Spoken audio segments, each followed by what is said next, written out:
And so the last story I want to get to today, just kind of briefly, this is a kind of follow-up of the big story that we all were talking about earlier in the week, related to President Trump sending out a series of tweets addressed to the squad. People could keep calling it the squad or the Mean Girls squad, people all sorts of funny names. But the gist of it is these 4 extremely left-wing Democrat members of the U.S. Congress have been just relentlessly attacking, criticizing, mocking President Trump, calling everything he does racist, everything that he possibly ever does that may in any way that they can twist and contort into being characterized as racist. You know, President Trump sent out these tweets and basically said, if you hate America so much, because they just, especially, this is Ilhan Omar, who is a Muslim Democrat black member of Congress from Minnesota, Rashida Tlaib, who is a Muslim, and she's actually of Palestinian descent, but she's a Muslim American Democrat from Michigan. And then you had the Ayanna Pressley, African-American radical leftist from Massachusetts, first-year Democrat member of Congress, and finally Alexandria Ocasio-Cortez, who everyone in the whole country knows. She probably has better name recognition than the Vice President of the United States. But in any case, those 4, the squad, always attacking Trump. And even more importantly to this discussion, always, always, always trashing America. All 4 of them, on the mission day and night to trash America, to portray America as a deeply racist country, a deeply xenophobic country, a hateful country full of bigots, where we have, too much poverty, and we have a horrible healthcare system, and we are cruel if we dare enforce our borders. They attack so many elements of American society, and honestly, so many Americans are sick of them saying these things. So President Trump finally put these tweets out saying, you know what, you don't like it here, go home. Especially speaking to Ilhan Omar, who's been especially harsh and just directly, just with acidity. I can't even think of it was strong enough word, just visceral hatred for America in so many things she says. So Trump put these tweets out, everybody explodes about this. And so, they had they were playing the victim. After these 4 spend day and night attacking America, mocking America, attacking President Trump, they're all of a sudden the victim. They're outraged. They can't believe he had the nerve to tell them, if you really hate America so much, go somewhere else. Actually, what I was going to say is how President Trump handled this. It was the most amazing, interesting thing. There were Democrats, members of the U.S. House, Democrats, in an off-the-record, off-air conversation with Jake Tapper of CNN, who said to Jake Tapper that Trump won this round. They're pointing out that this foursome that I just mentioned, there's these 4 left-wing, radical, anti-American, they're all supporters of the Green New Deal, which is pretty much the communist takeover of America. 2 of them are openly members of the Democrat Socialists of America. Maybe all 4 of them, at least 2 of them are. And so they're openly socialists. They hate freedom. They hate free markets. They hate the liberty upon which America is founded.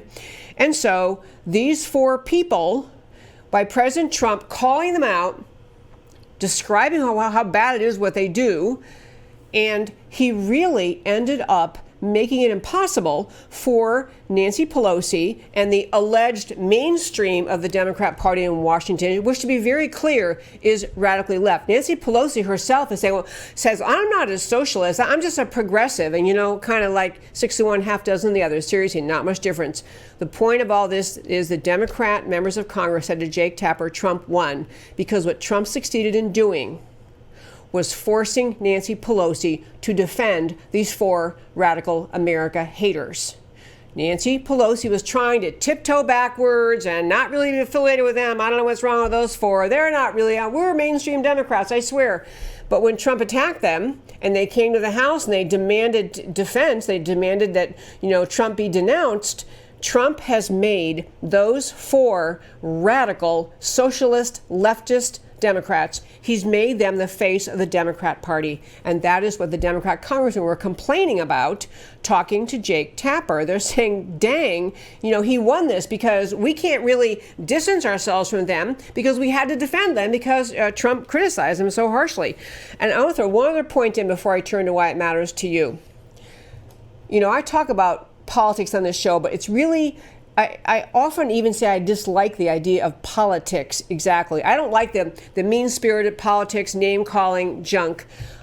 I do this show to speak up for the extraordinary, unique greatness of America, to try to lay out the arguments on dozens or hundreds of issues of how the fabric of America's culture of liberty is at stake in this country right now because of how radical the American left has become. And it's important for people who love America, important for patriots, for conservatives to recognize we can't just look at little issue here, resolve, surrender to the left, or don't surrender to the left.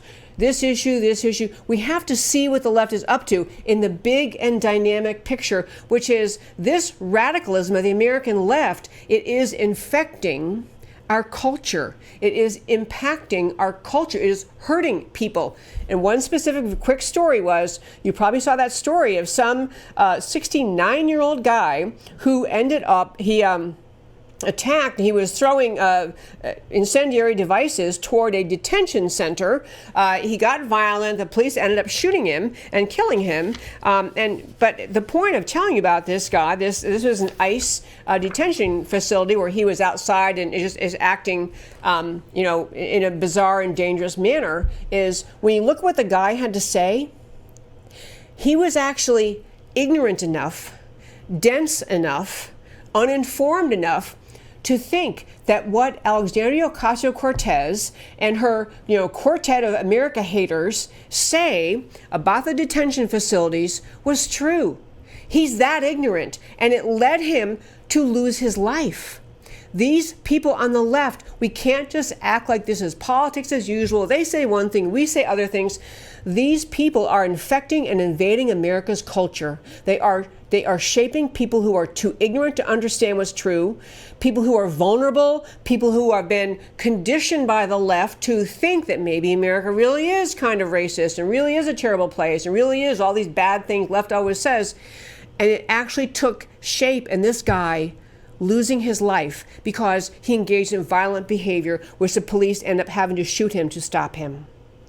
What the left is doing to this country, folks, is very, very serious. It is not just, yay, we won, Pelosi had to back down this impeachment effort for this time, or yay, we won because we got Pelosi to go along and have the Democrats sign to send some badly needed money to ensure that the border is more securely protected.